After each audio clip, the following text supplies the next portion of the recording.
અમારે અહીં ઓડિશામાં આજે શુક્રવારે રામનવમી માને છે. ગુજરાતમાં તો લગભગ કાલે હતી ને ગુરુવારે. તો બસ જો સવારે તો આજે કંઈ ખાવું નહોતું એમ વિચારી ને દિવસની શરૂઆત થઈ અને આ બોક્સનું કામ હતું બહુ બધું, એટલે બોક્સ લઈને બેસી ગયા. જો એટલા બોક્સ તમને બતાવ્યા એ તો બની ગયા હતા અને હવે નવા બોક્સ બીજા બનાવતા હતા. આ તો હાફી રહી આખો દીમાં, બાપરે થાકી ગયો. રોંઢે 4 વાગ્યા ને એટલે ભૂખ લાગી ગઈ. મેં કીધું હે ભૂખું તો નહીં રેવાયું એટલે તરબૂચ ખાઈ લીધું. પછી 5 વાગે વળી પાછું એમ થયું હજી નહીં હાલે એટલે એ અંગુર ને કેળું બતાવ્યું ખાઈ લીધું. ડબલ વડું રાખવું? ના એક વડું રાખ. જાડું છે અહીંયા. ઓમાં રાખ્યું તો એ બરોબર છે, કાંઈ થતું.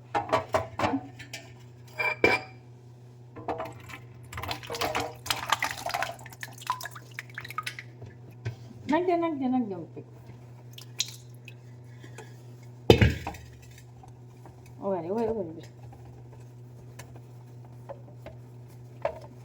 ઓવરે આમ લઈ લેવી.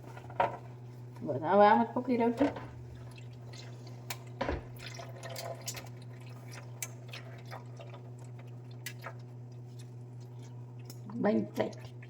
શ્રેતને તો હોસ્ટેલમાં ફાવી ગયું છે. એની ડિમાન્ડ હતી કે રવિવારે આવીને એટલે મારે શ્રીખંડ લઈ આવજે. શ્રીખંડ બનાવવા માટે જો મેં આ દહીં નીતરવા રાખી દીધું છે અને ફ્રીજમાં મૂકી દીધું. પછી ને શ્રેત તો હવે એવું સરસ છે, મારા સાસુ પ્રિય પાણો છો, આની ઉપર રાખી દીધો મેં વજન. અને શ્રેતને તો હવે છે ને હોસ્ટેલમાં એવું ફાવી ગયું હતું, બીજા રોતા હોય ને છોકરાઓ એને છાના રાખે છે. એટલે મને તો મનમાં નીરજ થઈ ગઈ, એટલે મારો છોકરો તો બરબાદ દીકરો. હું તો ખાલી ચિંતા કરતી હતી, પણ સારું છે એને ભવિષ્ય માટે એને ગમી ગયું ત્યાં તો. ને પછી જો આવી રીતે દહીં લટકી આવીને રાખી દીધું. મેં કીધું આજ શુક્રવાર છે ને રાખી દઉં ને તો ફ્રીઝરમાં રહી અને આજે તો આખું રાત આમ જ રાખીશું. અને પછી શનિવારે ખાંડને ભેળવી અને કઈ ફ્લેવરનું કાલ પૂછીને પછી એ પ્રમાણે બનાવીશ.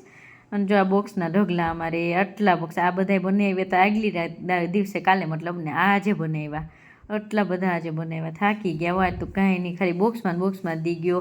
વાસણે પડ્યા હતા છેક મેં 6 વાગે ઉટકાવો. ને પછી આ બધે બોક્સ જે બન્યા હતા ને એને મહેક એક દુકાનથી ઓલો સ્ટાફનો છોકરાને મોકલ્યો હતો. એનામ દુનિયો લે બોલો દુનિયા એનું નામ. હા તો દુનિયા આવ્યો ભાઈ, દુનિયા ભૈયા. અને મમ્મીને હું બે થઈને મમ્મીને બંધ કરતા ગયા ને ઓલો થપ્પી મારતો ગયો, ભરતી ગઈ. પછી 3 થઈને બંધ કરતા ગયા. અરે માંડ હાંજ પડી ઉકેલા હો. અને અંધારું થઈ ગયું, પૂરા થઈ ગયા. ઓલાનો તો ટાઈમ થઈ ગયો એટલે એ તો વયો ગયો ને ઘર બાજુ. ને હું મમ્મી તો હજી પૂરું નહોતું થયું તે વરગાતા અંધારું થઈ ગયું. ને આજે તો આ કેવો તડકો દેખાય છે અને અચાનકથી ક્યાંથી વાદળાને આવી પડ્યા ને અંધારું થઈ ગયું ને તે વરસાદ વાળી થઈ ગયો. હમણાં આગળ જોજો તમે વિડીયોમાં. આ બધા બોક્સમાં તો અમે વરગ્યા હતા. જો કેવું અંધારું ને આમ વીજળીના કડાકા ભડાકા નો આવ કેવું મોસમ થઈ ગયું હતું કે વાત ન પૂછો. વરસાદે ચાલુ થઈ ગયો ને પછી તો હાંજ પડી ગઈ ને સવારના બોક્સમાં સવારના ક્યાં એકચ્યુઅલી કાલના બોક્સમાં તે થાકી ગયા અમે તો. ઓલી બાજુ લે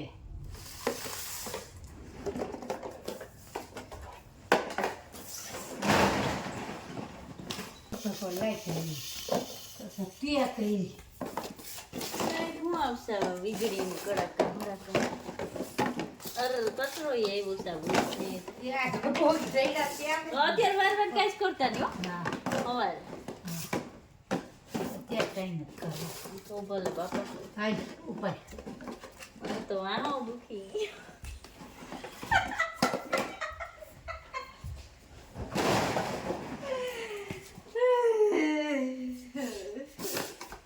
લાઈટ એ વહી ગઈ છે ને થાકી ગયા હતા ને હેરાન પરેશાન. મને તો આહો દુખી ગયો હતો પણ મમ્મીને કંઈ નથી બોલો. મને એમ થયું કે જબરા કહેવાય આપણે તો હવે એનાથી અડધી ઉંમર, પણ હવે ના થાય ભાઈ, આપણે થાકી રહ્યો આપણાથી ન થાય. મેં તો થાક ગઈ ભાઈ સાહેબ.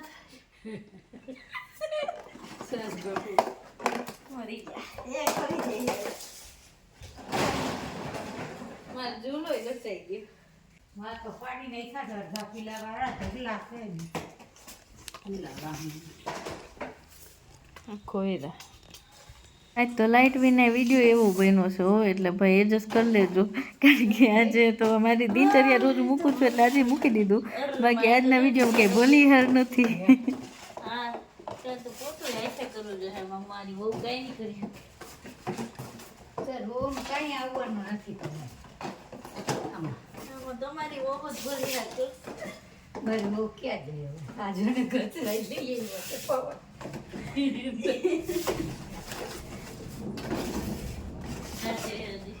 અમારી વહુની આવે. વરસાદની હિસાબે. હા. બોલો ને હમણાં આજ નીકળ્યા. જો આજે કેલેન્ડરમાં ક્રોસ માર્કનો નિશાન નથી બતાવતી કારણ કે લાઇટ વિના તો અંધારામાં હું બતાવું હું તમને એટલે બસ જો આજનો દિવસ તો આવી રીતે ગયો હવે ફરી પાછા મળી આવતીકાલે રાત્રે 10 વાગે ત્યાં સુધી ચમકતી ચાંદનીને રજા આપો જય શ્રી કૃષ્ણ અને આજનો તો રો વિડીયો રહે થોડો હવે કેવું લાગ્યું કહેજો કોમેન્ટ કરીને પણ હવે શું થાય લાઇટ વિના તો આવું છે મોબાઈલમાં બેટરી ચાર્જ નથી હવે મેં કીધું જલ્દી કરીને અપલોડ કરી લો આટલા બધા બોક્સ કે મારો ઝૂલો ઢકાઈ ગયો હવે દક થઈ પડશે હવે આજે બોક્સની લેફ્ટ રાઈટમાં એક્સરસાઇઝ કે કંઈ કર્યું નથી હાલવાનું નથી કર્યું અંધારું થઈ ગયું આ વરસાદને કારણે હવે